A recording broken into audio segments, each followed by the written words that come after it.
Hey y'all, Quabila Jones here, host of the Q Spot podcast. Make sure to be intentional with your words, your thoughts, and your actions. And please subscribe, like, follow, share, and hit the notification bell.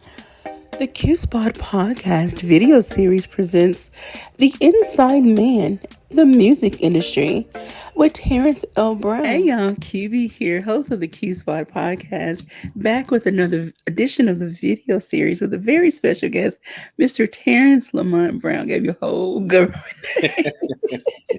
How you doing today? I'm doing good. How about yourself? I am doing wonderful. So I am so happy to have you with me. I've been following a little bit on social media, trying to be too much of a stalker, but got to keep up with what people are doing. And Hmm. so I'm excited to hear all of the. I'm going to be excited to hear more of what you're doing. But just from what I see, you're really making some moves in this music industry and helping artists, up and coming artists, get their footing and find their Hmm. way in the business. So before we get too deep into that, I want to first let people know who you work for and what roles you play at each of these industries, and then we'll get into a little bit more about you and how you got into this and all that. So first, tell us who you are, who you work for, what you do, and then we'll get into some other stuff. Okay, so my name is Terrence Lamont Brown, of course, and I am the COO of Limelight Records, Limelight Artist Management. I'm the CEO of King's Eye Vision Branding and Development, and I am the marketing advisor for Envision Worldwide LLC. Um, yeah, so we basically all around the board, we're like a one-stop shop, Okay. for the artists. We provide them with good information as far as, the do's and don'ts of the industry, how to maneuver through the industry, the business aspect of the industry, how to properly market your music, and make sure that you put your money in the right place um, Okay. when it comes to your career. So it's a vast space of Okay. things that we do for the artists and also with the artists. Because we see a lot of people on Instagram, TikTok, Facebook, and shout out to them because they're trying. They have to start somewhere, and then going all the way back to the MySpace days. Hmm. People are just trying to make it, but it's like you said, it's so much more to it than just getting a Hmm. microphone, recording a song, putting a track to it. And boom, it's like so much more to that if you really want to make it in the industry. I will definitely get into Definitely. that. So let's talk about, was music or the music industry like always your dream? Like, how did you get into this? No, so ironically, I started working in the mental health field. That was like my start with this. Music was never part of the plan. However, I started doing a show on WKBY 1080 out of Chatham, Virginia, Okay. called Unedited, where I would interview community leaders, different individual business owners, and I started interviewing artists. And so I would bring artists on the show. And so from one of the particular shows that I did, I was introduced to an artist. Her name was Stony O'Shoon out of Danville, Virginia. And her manager introduced me to Stephanie Cadigan. And so when me and Stephanie started talking, I sent her an email and we were talking and she was like, so would you mind coming in doing media prep, for my artists? I was like, nah, not a problem. I'm already in radio, and so I would help them with the proper radio etiquette, when conducting an interview, things of that nature. It went from that to photography. And Okay. I was still kind of working in the mental health field. So I was kind of like, crossing the two lines a little bit. And from doing the photography, I kind of just worked myself up, and I began to be mentored by Stephanie. And so Stephanie, she is the CEO of Limelight Records and Limelight Artist Management. I started being mentored by her, and she started showing me different aspects of the music industry, Wow. and I got into the branding portion of it. So I really dug into the branding, the marketing aspect, and I started working with the artist hands on, and it was just like a takeoff. It Wow. just everything just went from there, and the rest is history. That is amazing. And so I just want to say to people, don't despise small beginnings or humble beginnings, or just don't think that where you start is where you're going to end up.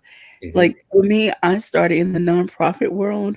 Um, and here I am in the media world. I do a radio show as well. And so I never saw myself here, but here I am. All of that prepared me um, for where I am to have certain conversations, and I have different pools of knowledge to pull from. So Hmm. I'm sure what you have learned in your psychology field, you're able to tie that in with the other messaging that you give to the artist. So let's talk about artist comes to you, aspiring artist comes to you. Kind of walk us through, step one through whatever of how to get them started. I mean, I know once they get in, it's so many more layers, but how to get started. So first off, you have to have a brand. Okay. Brandability is like the biggest thing for the artist. If you don't have a brand or at least a concept as to what your brand is, like we don't have anything to work with. You Okay. know, quality music is definitely a must. Um, Even from your marketability when it comes into the industry. So finding out the key points as to what your brand is, how that goes, and how that translates into your music. Like, Okay. what is your demographic? Okay. Who are we targeting? Why are we targeting this group of people? Are you even in the right market, to target this Mhm. group of people? You know what I'm saying? So we break it down to the core, and then we build up from there, because it's rare that you find an artist that has everything put together, and not Okay. just from the brand standpoint, from the marketing standpoint, from the budget. A lot of artists think that coming into the music industry that everything is supposed to be given to you. It doesn't work like that. I'm sorry. It just doesn't work like that. Everything has a price to it, and don't get me wrong, it's not about the money. It's not about the money. It's more so about you know setting aside, one, setting aside your pride, two, setting aside the fact that you don't know everything about the music industry, because if you did, you would be in a better position that you are. you know but just being humble and saying, hey, look, I don't know everything. I need to know more. you know let's figure this out, and let's make it make sense on both sides of it. So one of the very big key elements, brand is everything, market is everything, and you definitely have to have a budget behind you. Okay. I just thought about, because I'm all about taking classes, personal and professional development, when it comes to something that you're passionate about. Are there currently across the nation any type of courses, and I use that word loosely, um, available for aspiring artists so that they already know the lingo, they know what they're getting into before they even reach out to somebody like you? Well, actually, what's ironic about that is we're actually starting a academy, a music academy, Okay. strictly for the artists, and not just artists, anybody that's looking to get in the industry itself. So we're starting a Limelight Music Academy to teach individuals the behind the scenes importance and value of like what it takes to be in the industry, knowing the business part of it, the branding, the all the way down to the makeup and style, like every step. Like, we're going to take you through every single step through our courses. So we're currently working on that as we speak. Wow, that's amazing. So I'm definitely going to stay tuned and try to, post whatever I see and help anybody out that I know that's interested in the industry. Let's talk about, you mentioned about styling. Mhm. I watch a lot of people on Instagram, and there are actually two young ladies I know personally that are really branching out there. Do you ever encounter people who they come to you one, how can I say? I'm trying to be nice with this. They come to you in baggy jeans and t-shirt, and then Yes. they try to then put on the little mini tight, and then extra makeup and hair. Like, do they try to do something totally different and because they think that's what's going to sell. Yes, and that's why we have stylists. Okay. That's why we have stylists, and big ups to one of our stylists, um, Sharice Taylor. She is our makeup artist and stylist. Well, she's also the brand advisor for King's Eye Vision, branding and development. And it's and shout out to Brittany as well down in Atlanta. She's another makeup artist that's a part of our team. Okay. And so looking and watching those two work with an artist and really just say, hey, look, you have to look like a star. You have to be a star. You have to have that star mentality. So, let's dress that up. How do we translate that into the physical you? And Okay. they do great. They do great working with the artists, building them up from their wardrobe to their makeup, to their hair, the way they walk, the way they talk, stage presence, that plays a big factor. So, style is more than just, what you look like on camera, but it's also how you move and maneuver through your everyday, because Wow. everything that you do, you have to be a star doing it. And those two women, they definitely, you know, help the artist get to that point. That's amazing. Now, again, tapping into your psychology background, there's a lot that comes with this industry, and not everyone is equipped to handle it. Hmm. Some feelings are going to get hurt, some things are going to be said. So, do you try to intervene or be there for the artist that you encounter to say, okay, take a pause, take a moment, let's get your mental in check? Because if you start unraveling, you're going to mess up your career. So with that, I know my limits with certain things when it comes to certain, confidentialities and things of that nature, and expertise. Even though with me, currently, well, previously working in the mental health field, that's a great thing with Envision Worldwide, the other company that I'm the marketing advisor for. They have a lifestyle management sector Okay. where it's ran by a licensed psychiatrist. And Oh, so she actually helps the artists, translate, where they are and where they're trying to go, and how it's translated by way of their music. And if they need certain coping skills, coping mechanisms to help them progress through whatever they're going through, she's able to set up a session for them, to talk about those particular things. So big shout out to Sophia Hartman, out of Richmond, Virginia. Like big shout out, because that's where she specializes at. So she's a real big help when it comes to that portion, and it's not just restricted to that company. Any other artists or the other companies that I work for, if the artist needs that particular service, it can always translate over and say, hey, look, so if, I have an artist for you. Um, can we set up a situation with them and move forward? And 90% of the time she is very open to that, especially under that lifestyles management sector. that's awesome.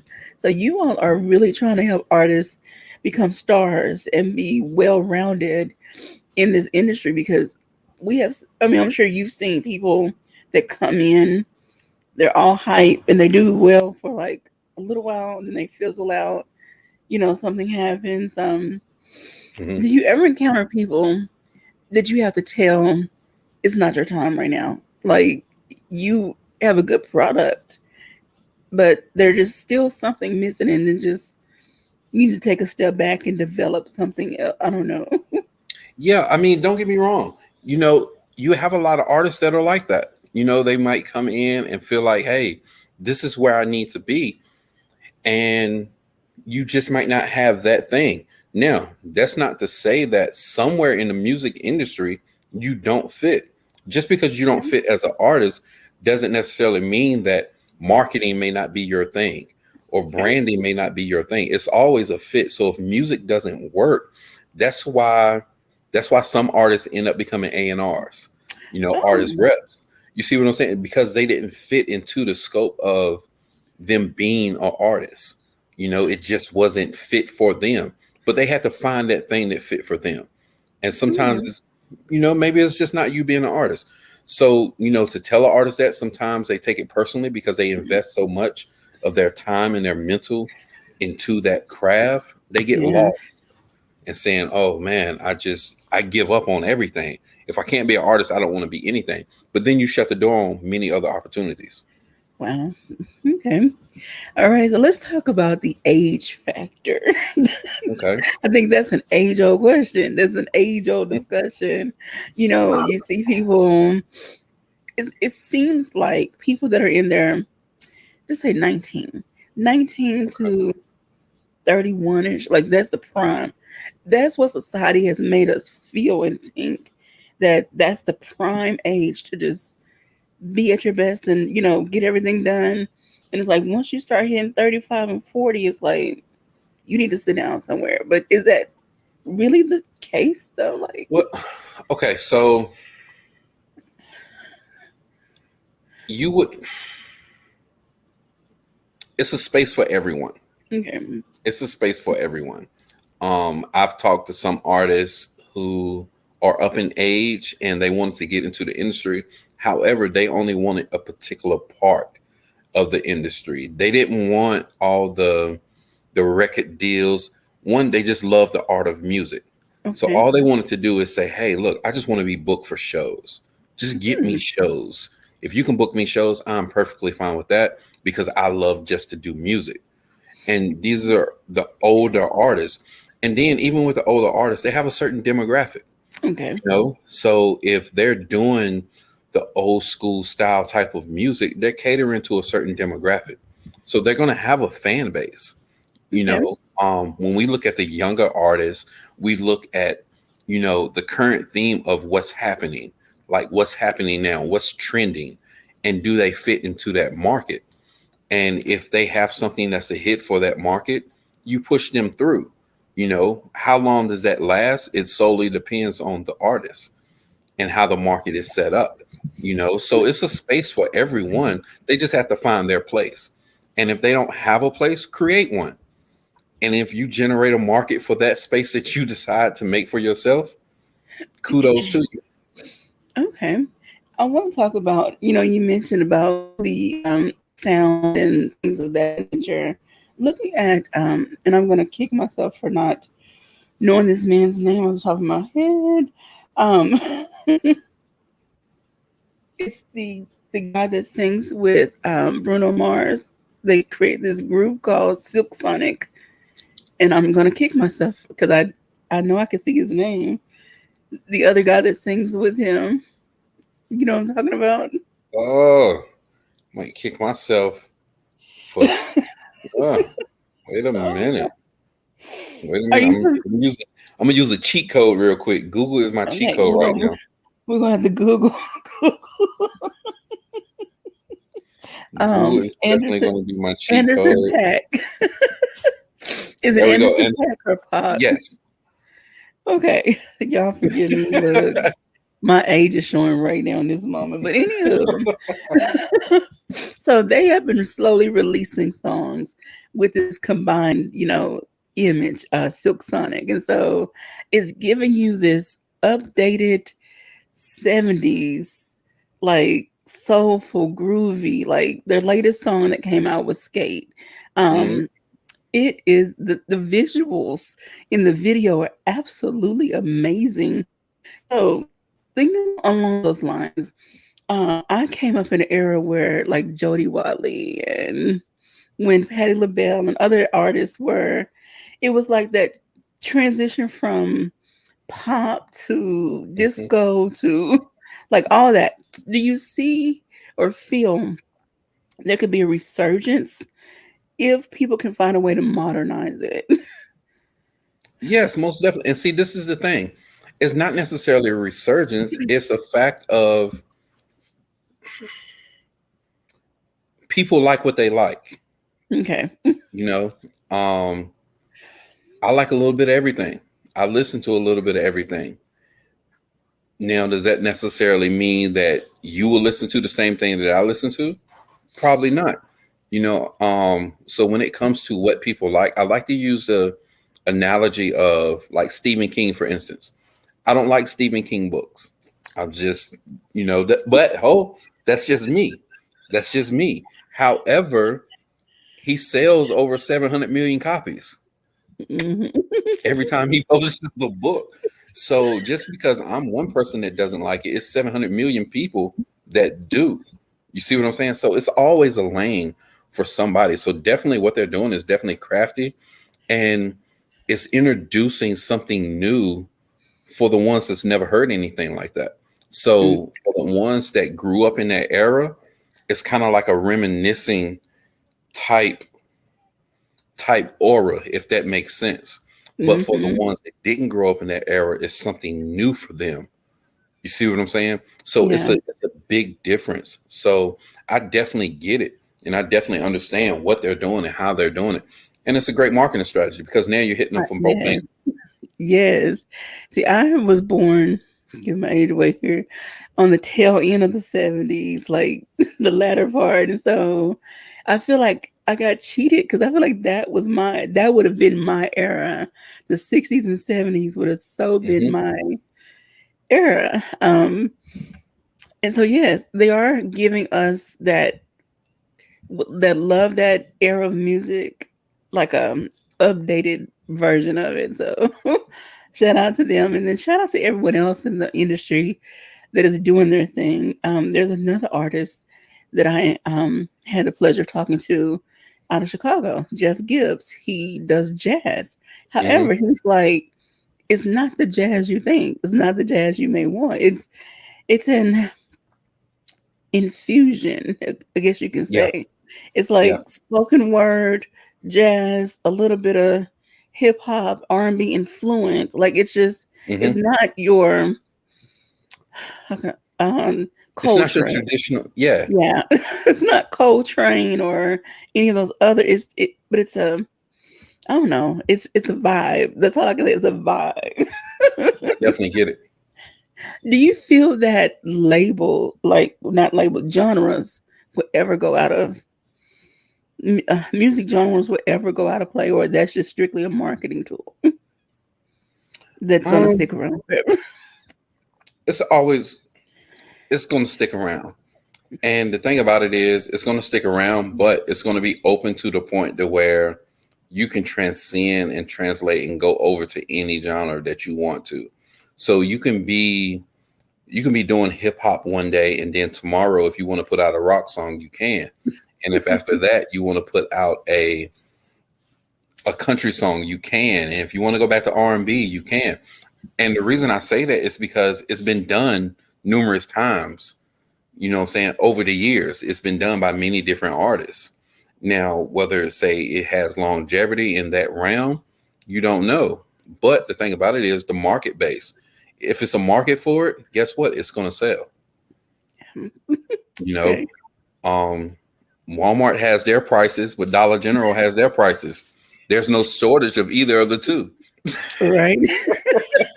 Look, today I feel like fighting a crowd at Walmart and looking at the crazies, and so I'm gonna go there. But today I just want to run in and run out, so I'm gonna go to Dollar General, like you said. So yeah, You there's know, space for everybody.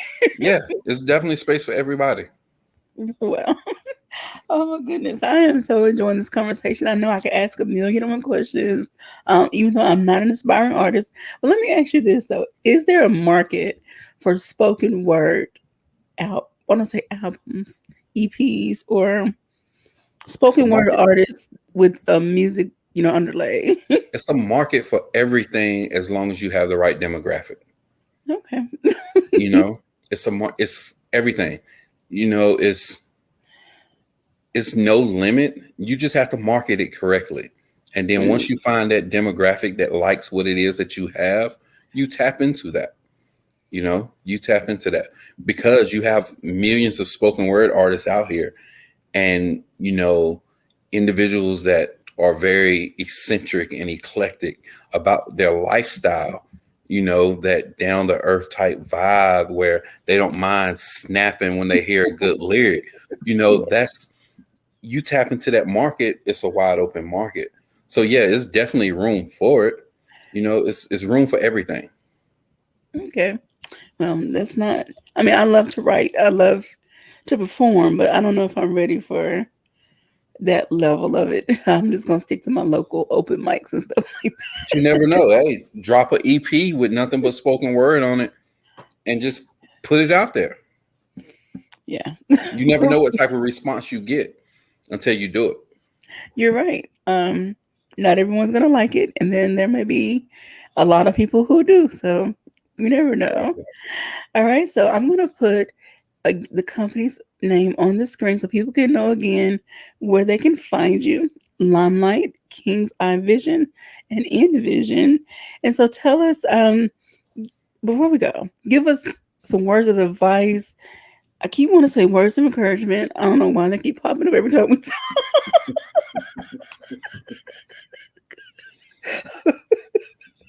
like we back in church. Okay, words of advice for those that are aspiring, maybe already in the industry. We did talk about the legal as okay, before we get to that, the legality of it all, reading contracts and knowing what you're signing and things like that. Read everything.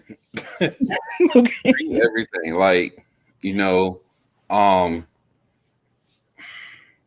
most contracts are definitely straight to the point. You have a lot of contracts that are real lengthy. If you don't understand the legal jargon, get you a lawyer, get you an entertainment lawyer, and have them read it. Set up a consultation with someone that a consulting agency, which definitely you can contact Stephanie Cadigan for that. She is a music consultant, certified, and and go over certain legal aspects of the business. Don't think that you know everything when it comes to the business. Be willing to listen, ask questions. It's okay to ask questions. Um, you know, this is what we're here for. So, in doing so, also value our time, Okay. because time is precious. Like, definitely value our time and and our knowledge because we have to work hard to get where we are. Hmm. There's a lot of things that we know, and it's a lot of things that we can help you with. So, don't take advantage of that. Value that. Okay. Alrighty. And so, can people email you? How can they get in touch with you if they have more Okay. questions? So if you have questions, you can email me at Terrence. That's Terren. Oh, see, there it is right there. That's my email right there. Okay. I want to make sure I had the right one. Yes. You can email me there. You can also, you know, inquire on now. Don't send me like a whole bunch of links and things like that to my DM on Instagram, but you can definitely DM me on Instagram at Terrence Brown 55. And I would definitely get back with you. Probably one of the first questions that I will ask you is, what is your email and telephone number? And I will be in contact with you. You can also text me at 434-688-9768. Okay. Um, I'm going to try that one more. I can't type that back. One more time.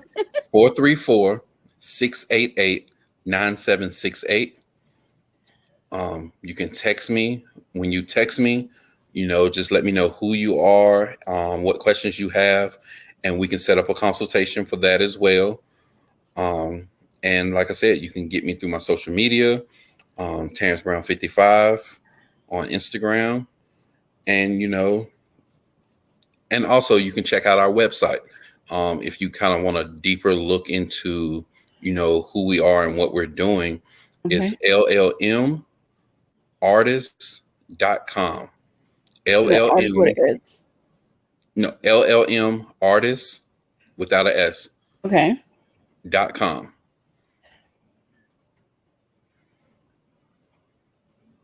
All right. Yes, correct. That's Okay. it. All Um, right. and you can kind of dig into a little bit of who we are and what we do, and how we can hopefully advance your career. Um, And like I said, we offer a plethora of services. We're connected to a lot of different companies and organizations. I'm connected to a lot of companies and organizations. So definitely tap in with me and let's figure it out. All right. So, any final words of advice?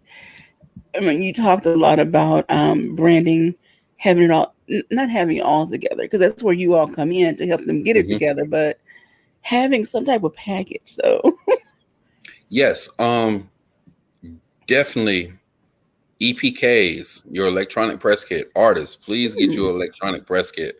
If you okay. don't have one, contact me. I will do one for you. You know, this some of the services that we offer. Um, have your paperwork together. If you don't have your paperwork together, contact us. We will help you do that. Um, Now, what paperwork do you speak of? Meaning your copyright, you know, getting all your registries done for your Oh, yeah. music so you can properly get your credits for your music. You know, these are the things that, you know, artists miss out on because they lack the want to get their paperwork done. They're just making music. And then at the Uh-huh. end of the day, when the royalties come out and the credits roll out, they're not getting nothing from it. And they wonder why they're not getting these things because they didn't properly register their stuff. You know, so that is a big key factor. Oh my Um, gosh. so it's a lot that we can help you with, and it's a lot that the artists don't even know. You know, they neglect these things, but we help them clear a lot of these things up. All right, so y'all need to start doing some research, make a list, reach out to Mr. Terrence, and I'm sure he would. Do you have like a prepared bullet point outline or something? Someone comes to you, I want to be an artist. So, okay, before we go further, here's a checklist of things you need to have before we have a Yes, meeting. um, yes, and that's some of the stuff that we go over in the consultation. Within that 1 hour book consultation, we go over those things. We go over that bullet list, and you know, that's the only way we can proceed with a lot of things. You know, let's go ahead and get the important stuff out the way. You know, then we can move forward, and then you can go on to be successful. Alrighty then. Well, Mr. Terrence, I thank you so much for giving me your time. I hope people learn something.